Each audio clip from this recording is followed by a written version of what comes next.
Olá pessoal, sétima partida do Campeonato Mundial de Xadrez de 2021 entre Jan Nepomniachtchi, desafiante, Magnus Carlsen, o atual campeão desde 2013.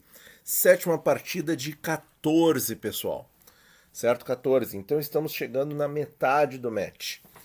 Nós temos a partida anterior a esta, foi a sexta, com 136 lances, a partida mais longa dos mundiais, e não houve intervalo de dia, nada, nada.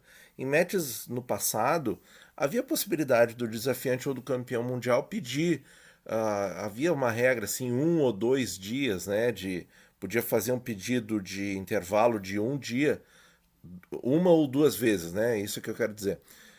Entre as partidas. Isso aconteceu. Isso acontecia, por exemplo, nos matches de candidatos nos anos 70, nos anos 80. Essa regra caiu, né? Hoje o mundo é muito mais dinâmico e tal, mas seria importante, eu acredito, ter um intervalinho aí. Então, Nepo de brancas, bispo B5 a 6. Carlsen vai para as linhas tradicionais da Rui Lopes, que ele sempre jogou. Então veio cavalo F6, roque, bispo E7, torre 1, B5, bispo B3, roque, A4, torre B8, A por B5. Fazendo uma pesquisa, pessoal, eu encontrei uma partida de 2021 entre Jan Christiansen Duda, o Jan Duda, aquele, né, que ganhou aí o Mundial FIDE, e o Carlsen, em Krasnaya, Polônia, que deu empate, certo? Mas naquela situação, vejam, o Carlsen já jogava torre B8, então, olha aí, pessoal, essa informação é muito importante, porque o pessoal tá aí falando que é uma variante menos conhecida, menos jogada e tal, mas não, o Carlsen mesmo já usava, e aí se o Nepo não sabia disso, claro que sabia, e não preparou nada muito forte, é porque realmente não existe, né? É porque realmente a linha é segura. Por exemplo, essa continuação aqui foi a do Duda contra o Carlsen, tá? Duda de brancas, Carlsen de negras, ó. Ele permitiu o D5 rapidamente. Vieram todas essas trocas. Vejam como a posição rapidamente fica muito agressiva para as negras. Já ameaça mate em H2, a dama infiltra, torre 4. Isso aqui em blitz na internet, meu Deus, pessoal, isso aqui causa choro e ranger de dentes, né? G5, olha isso, Carlsen de negras, né? 2021. Aí troca as damas. Opa, perdão. Aqui. Aí trocou as damas.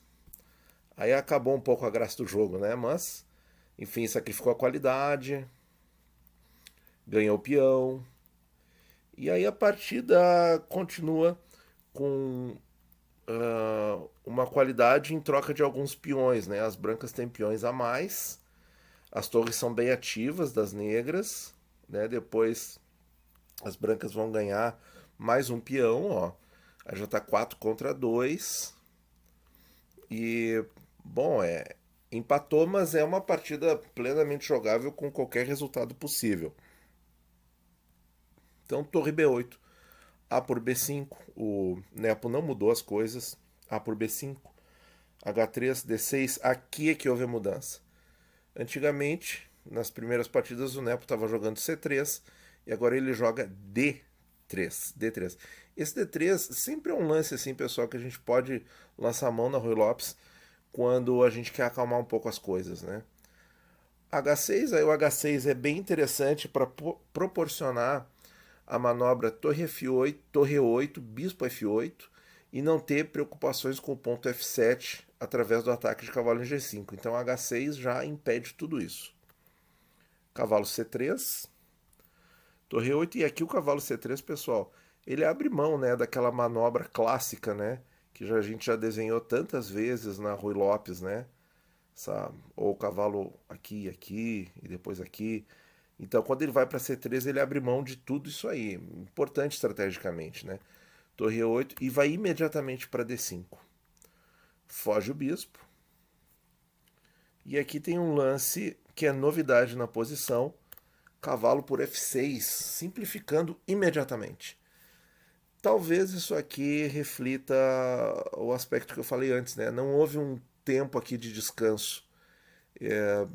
Não sei, tirar esse cavalo dominante aí da posição ao invés de tentar construir alguma coisa em volta desse cavalo avançado, não sei, é só uma ideia no alto assim, mas eu acho que aqui reflete muito a falta de tempo, né? A agilidade com que o match tem que ser conduzido. Dama F6, C3, cavalo E7. E aí o Magnus traz o cavalo. Esse lance é muito importante. Traz o cavalo para o flanco rei, abre o peão de C, certo? E, de certa forma, mantém a luta pela casa D5, né? Porque tem C6, tem bispo E6 depois, cavalo G6. Então, realmente, um lance muito bom para reorganizar os esforços das negras. Bispo E3. E agora tem que cuidar, né, pessoal? Bispo A7, o famosíssimo lance do Karpov, né? Por que tem que cuidar? Porque esse lance Bispo A7, que é um lance que está na mente de todo o jogador que pratica a espanhola, né? Porque o Karpov fez esse lance para ganhar a coluna A, numa partida que nós vamos mostrar aqui no canal. Por exemplo, se as negras se descuidam, ó, elas podem perder a torre rapidamente. Olha ali, né? Então, por isso, bispo E6. Tá? Bispo E6 aí tem casas de fuga para torre. Além de continuar lutando pela casa D5, quer dizer, tá bem dominada, né? Não tem muito questionamento aqui. E agora esse lance também interroga esse bispo aqui, né? Que é um grande patrimônio das brancas na Rui Lopes, é o bispo espanhol, né? Tá aí, ó, para ser trocado.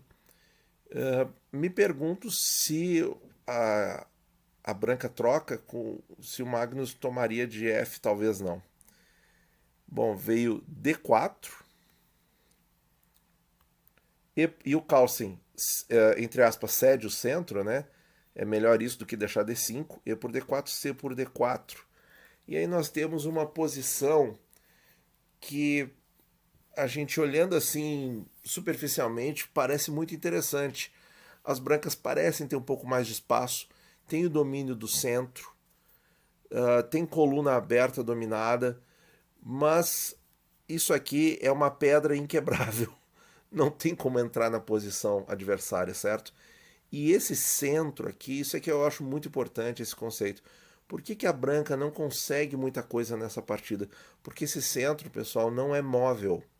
Esse centro, sim, ele domina essas casas aqui, né? C5, D5, E5, F5, mas ele não progride, porque sempre tem uma defesa, sempre tem uma resistência, sempre tem uma concessão que faz ao avançar um desses peões. Então o centro não é móvel, não traduz vantagem para as brancas. E se a abertura até agora foi para chegar nisso, que é uma posição muito equilibrada, praticamente os esforços do Nepo foram em vão. Né? Essa aqui é a conclusão.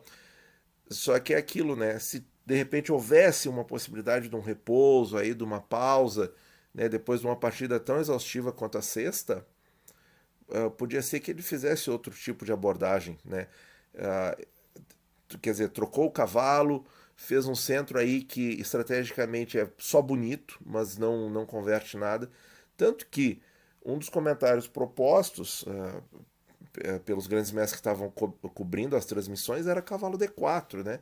Para tentar ter alguma possibilidade de jogo ainda, de ter mais, guardar alguma tensão na posição.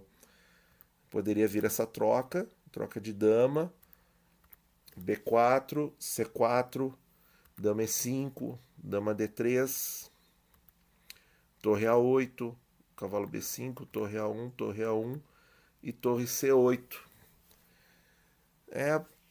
Tem aqui as brancas seguram bem o ponto D5 e tal, com uma estrutura Maroxy, mas também não chega muito porque as negras têm muitos recursos defensivos, né? Então, voltando para o que aconteceu no jogo de fato, C por D4, bispo B3, dama B3, cavalo G6, a estrutura de defesa ideal do Carlsen, né? Torre de E para C1, por que não torre de A? E aí eu pergunto, por que tirar a torre da coluna aberta?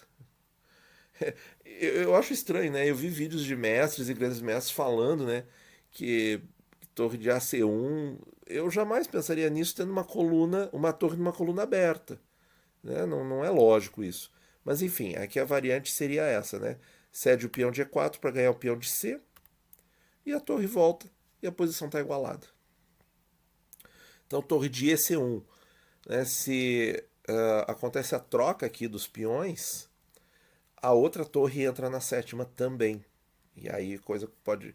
E aí tem três peças atacariam o F7, né? Conseguiram visualizar? Vamos fazer aqui.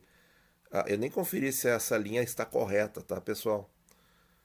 Vou jogar o que aqui? Só para ilustrar, tá? Bom, tapou ali o ponto. Isso, essa ideia aí, né? Entrar com as duas torres na sétima. Mas nada disso aconteceu. Torre de E para C1, C5. C5, podendo entrar para uma linha de peões colgantes, né? Com B5 e C5. Que ficaria interessante, porque seria uma maioria na ala dama, né? Na ala da dama. Seria muito interessante se acontecesse. O Nepo foi para E5, que conduz a uma simplificação praticamente forçada. Dama F5, D por C5, D por C5, olha aí os peões colgantes, mas bispo C5 duraram um lance só, bispo C5, torre C5, cavalo E5, restabelecendo o equilíbrio de peões, cavalo por E5, torre por E5, torre por E5, dama por E5. 26 lances, pessoal. 26 lances, temos esta posição no tabuleiro. Tudo praticamente igual. Estrutura de peões igual, uma dama e uma torre para cada lado. E o Nepo joga dama C3. É um claro sinal de cansaço. Eu não vejo de outra forma, né? Não vejo de outra forma. E aí, pessoal, os lances aqui são para constar, né? Devido a essa regra, quer dizer, a regra, lance 31 agora. A regra de não pode empatar com 40 lances, né? Por acordo mútuo. Mas quando a posição. Nada pode tirar a verdade da posição, não é mesmo? Qual é a verdade dessa posição? Dessa posição aqui, vamos dizer? É empate, né? É empate. Tá no lance 26, mas é empate. Não adianta inventar uma regra para ter que jogar até o lance 40, porque nesse nível eles não vão sair da verdade da posição, certo?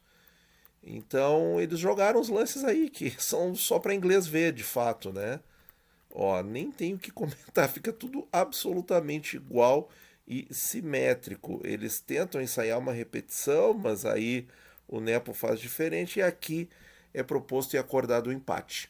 Então, pessoal, uma partida aí que é legal de ver, é sempre legal de ver uma Rui Lopes, sempre é legal de ver como é que o Carlsen defende, o que o Nepo tentou atacar, mas eu vi o desafiante visivelmente cansado e teve que aí talvez desperdiçar uma oportunidade de brancas, né, porque não teve o tempo para sentar as coisas depois da derrota e pensar com calma, mas não só a derrota, né? Eles ficaram 8 horas jogando, 8 horas, né?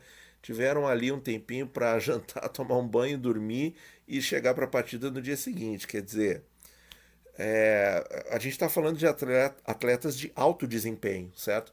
Só que não é um esporte assim essencialmente físico que você vai lá e tem que correr, ou tem que chutar a bola, ou tem que fazer uma manchete, ou acertar uma cesta. Não é isso. Você tem que usar o intelecto para fazer os lances, mas a demanda física existe do mesmo jeito, certo? O batimento cardíaco aumenta, né? Tudo acontece, é como um esporte, só que a ênfase não é no físico, mas é uma disputa esportiva. Então, realmente, eu acredito que isso tem que ser revisto, certo? Tinha que ter aí uma possibilidade para pelo menos flexibilizar e um dos lados poder pedir um dia de intervalo, né? Coisa que tinha no passado. Tá bom, pessoal? Muito obrigado por ouvir e bons jogos a todos.